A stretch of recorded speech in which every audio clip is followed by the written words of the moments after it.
একটা জঙ্গলে একটা কচ্ছপ আর একটা খরগোশ বাস করতো। খরগোশটি খুবই অহংকারী ছিল, সে খুব দ্রুত দৌড়াতে পারত। খরগোশ কচ্ছপের ধীরে হাঁটাকে উপহাস করত। এমন একদিন সকালে, ও কচ্ছপ কাকু, তুমি কি আমার সাথে দৌড় প্রতিযোগিতা করবে? করব, কেন নয়। আমাকে দুইজনের মধ্যে যে জিতবে তার বড় একটা পুরস্কার দেওয়া হবে। ও আচ্ছা, ঠিক আছে।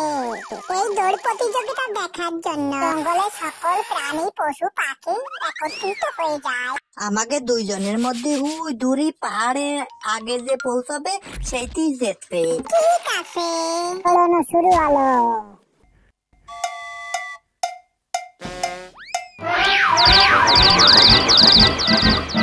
খরগোশ জোরে জোরে দৌড়াতে লাগলো।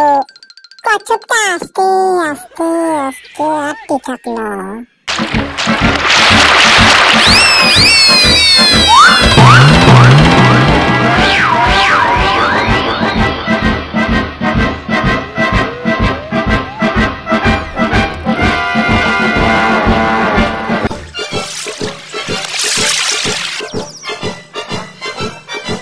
খরগোশ আরো জোরে জোরে জোরে জোরে দৌড়চ্ছে, আর কচ্ছপ আস্তে আস্তে আস্তে আস্তে।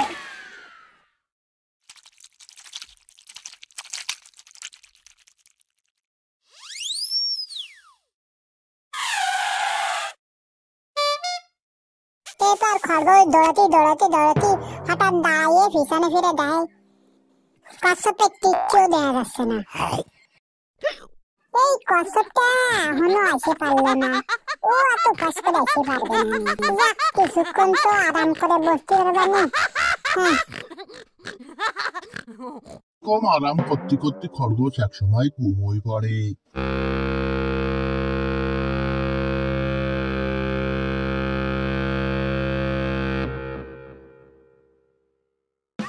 কচ্ছপটা ধীরে ধীরে ধীরে ধীরে খরগোশের ডাক দিয়ে আস্তে আস্তে আস্তে চলে যায়। কিন্তু বান্দাসটা এখনো ঘুম পড়ে থাকে।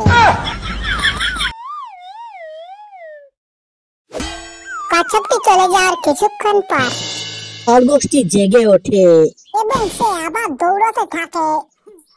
টাকবাক টাকবাক টাকবাক টাকবাক টাকবাক টাকবাক টাকবাক টাকবাক টাকবাক টাকবাক টাকবাক। সে এসে দেখে কচ্ছপটি তার আগেই পৌঁছে গেছে। তুমি জিতেছো, আমাকে ক্ষমা করে দাও।